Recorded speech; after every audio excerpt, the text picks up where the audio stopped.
ஓம் ஸ்ரீம் ஓம் சர்க்குரு பதமே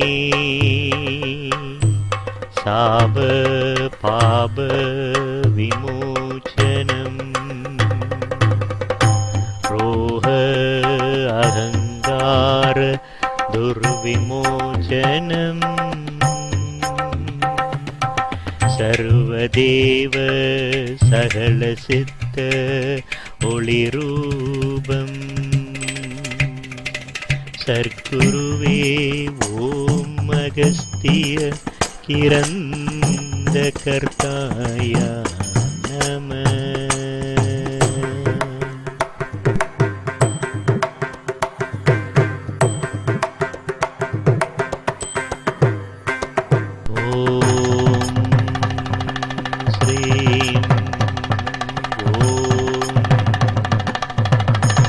சர்க்குரு பதமே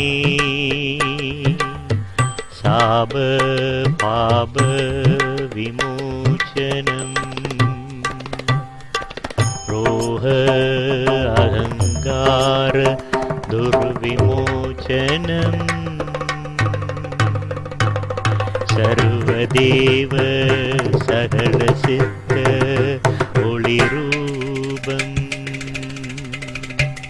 சர்க்குருவே ஓம் அகஸ்திய கிரந்த கர்த்தாய நம.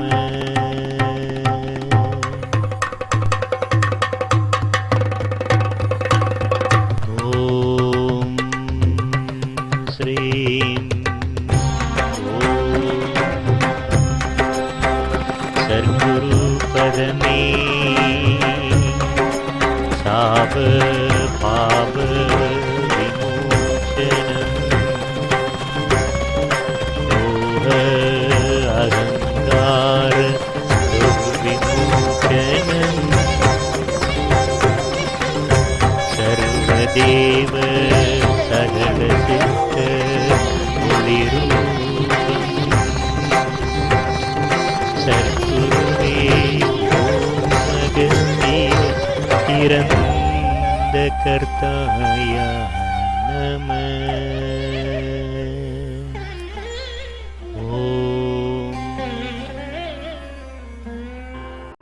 ஓம் அகத்தீசாய நமஹ. ஓம் அகத்தீசாய நமஹ.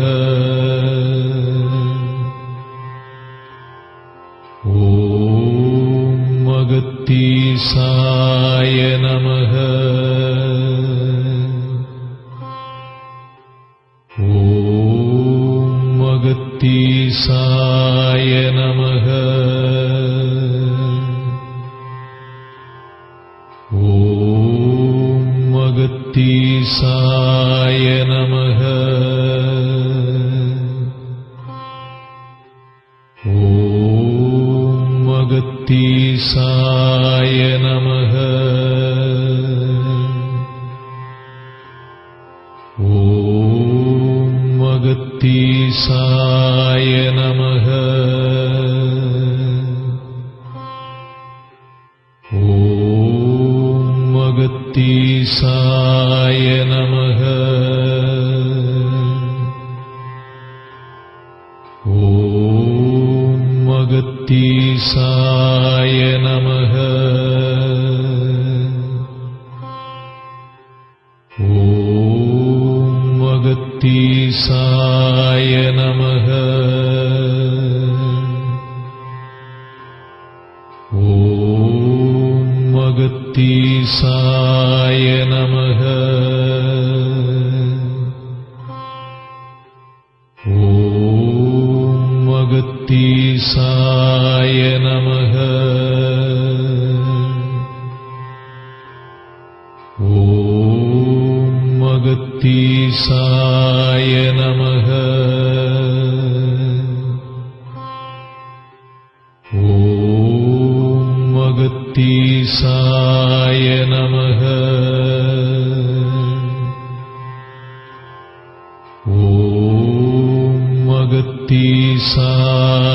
நமக. ஓம் அகத்தீசாய நமக. ஓம் அகத்தீசாய நமக. ஓம் அகத்தீசாய நமக. ஓம் அகத்தீசாய நமக. ஓம் அகத்தீசாய நமக.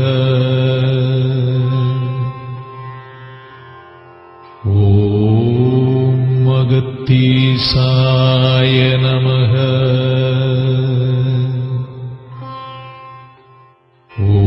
ஓம் அகத்தீசாய நமக. ஓம் அகத்தீசாய நமக. ஓம் அகத்தீசாய நமக. ஓம் அகத்தீசாய நமக. ஓம் அகத்தீசாய நமக.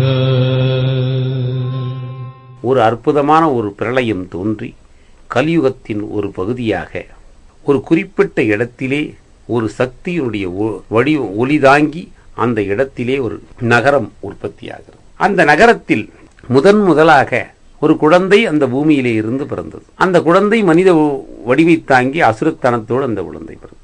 அசுரர்கள் எல்லாம் ஒன்று சேர்ந்து வாழ்த்தினார்கள். நம்முடைய இனம்தான் கலியுகத்தை முதலிலே தோற்றி வைக்கிறது.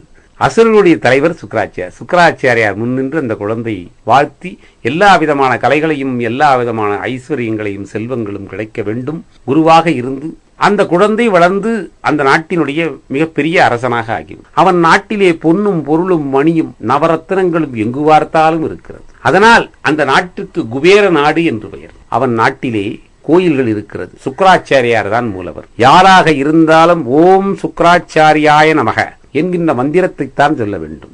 வேறு எந்த மந்திரத்தையும் சொல்லக்கூடாது.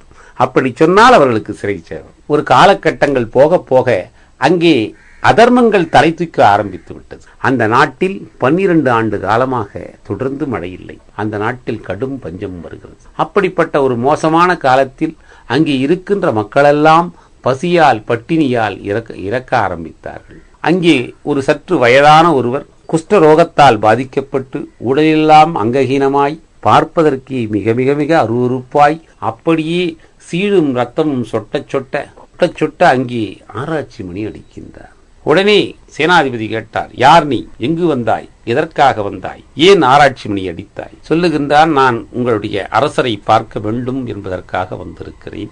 எனது நாடு எனது நகரம் என்று எடுத்துக்கொண்டால் இந்த மலையிலே தான் இப்பொழுது என்னுடைய வாசம். நான் நாடு நகரம் எல்லாம் வைத்திருந்தேன், இப்பொழுது எதுவும் இல்லை. இந்த மலையின் ஓரத்திலே ஒரு குகை இருக்கிறது, அங்குதான் என் வாசம். இன்று என் நிலை அப்படி இருந்தாலும் நான் அரசனை அரசனை எதற்காக பார்க்கிறாய்? நான் அரசரிடத்திலே சொல்லுகிறேன். இல்லை, நான் சேனாதிபதி, உமக்கு அரசரை சந்திக்கலாமா வேண்டாமா என்று முடிவெடுக்கிற அதிகாரம் எனக்கு அரசர் கொடுத்திருக்கிறார். அதனால் சொல், நீ எதற்கு? அரசருக்கு உணவு கொடுக்க வந்திருக்கிறேன் என்று போய் சொல் என்றார். என் அரசனுக்கு உணவு கொடுக்க நீ வந்திருக்கிறாயா? குஷ்டரோகி கடும்படும் பாவங்களை எல்லாம் செய்து கர்ம வினையினால் பல யுகங்கள் அவதிப்பட்டு இந்த நோயிலே வந்திருக்கிறாய், நீ என் அரசனுக்கு உணவு கொடுக்கலாம். இல்லையப்பா, நீ போய் சொல், அவர் வேண்டாம் என்றால் திரும்பி போய் விடுகிறேன். உடனே இவர்கள் அரசரிடம் போய், அரசே, இப்படிப்பட்ட அங்ககீனம் உள்ளவன் ஒருவன் வந்திருக்கிறான், அவன் கேட்டால் இப்படி சொல்லுகிறான், சரி அழைத்து வா, யார் அவன் பார்க்கலாம். எனக்கு உணவு கொடுப்பதற்கு ஒருவன் இந்த நாட்டில் இருக்கிறானா? சுக்கராச்சாரியாரே தர முடியவில்லை என்று சொன்னால் யார் அவன்? வந்தால் அவர் சபைக்கு அழைத்து வருகிறார்கள். எனக்கு உணவளிப்பதாக சொன்னாயாமி? ஆம் அரசே, உங்களிடத்தில் பொன்னும் மணியும் பொருளும் எல்லாம் இருக்கிறது. நீங்கள் நேற்று காலையிலே இருந்து இன்று வரை உணவு அருந்தாமல் மனம் பேதலித்து சிந்தையிலே அவதிப்படுகிறீர்கள் அல்லவா? அதை உணர்ந்துதான் உங்களுக்கு உணவு கொடுக்க உணவு எடுத்து வந்து அரசன் பார்த்தான். நான் எப்படிப்பட்டவன் தெரியுமா? யாருடைய பிறப்பு தெரியுமா? அசுரர்களுக்கெல்லாம் தலைவனாக இருக்கின்ற சுக்கராச்சாரியாரினுடைய மாணவன். அப்படிப்பட்ட என்னை பார்த்து நீ எனக்கு உணவு தருகிறேன் என்கிறாய். போ போ, வேறொரு நிலையாக இருந்தால் உன்னை சிறைச்சேதம் செய்திருப்பேன். நீயே செத்துக் கொண்டிருக்கிறாய். சரி அரசே, அப்படியே ஆகட்டும். உங்களுக்கு என்றாவது பசி எடுத்தால் என்னை பாருங்கள் என்று அரசனுக்கே சொல்லிவிட்டு போகிறார். ஊரின் கடைக்கோடியிலே ஒரு சிறு குடில் அமைத்து அதிலே அமர்ந்து கொண்டு அந்த ஊரிலே மரணத்தோடு போராடி சாவதற்காக இருக்கின்றவர்கள் எல்லாம் அவரை நோக்கி வந்தால் அவளுக்கு உணவளிக்கின்ற போது சொல்லுவார், ஓம் அகத்தீசாய நம என்ற நாமத்தை சொன்னால் உனக்கு பிடி சாதம். நீ எத்தனை முறை சொல்லுகிறாயோ அத்தனை பிடி சாதம். அவர்களுக்கு சொல்ல வரவில்லை. ஏனென்றால் அவர்கள் சுக்கராச்சாரியாரின் மந்திரத்தை தவிர வேறு ஒன்றையும் அறியார். கூட்டு பூஜை நடக்கும். அதிலே ஒரு மந்திரத்தை சொல்லி முதலிலே கலியுகத்தில் எப்படி கூட்டு பிரார்த்தனை ஆரம்பித்தது, எப்படி மந்திரம் ஆரம்பித்தது என்றால் கரியிலே அவர்கள் அந்த கூட்டு பிரார்த்தனையிலே அந்த மந்திரத்தை சொல்ல சொல்ல ஒவ்வொரு மந்திரம் சொல்லுகிற போது ஒரு பிடி சாதம். இப்படியாக அரசன் நாளை காலையில் தன்னுடைய தலையை எடுத்தாலும் பரவாயில்லை, பசி வந்தால் 10 பறந்து போகும். அந்த பசி வந்தால் 32 தர்மங்களும் இறந்து போகும்.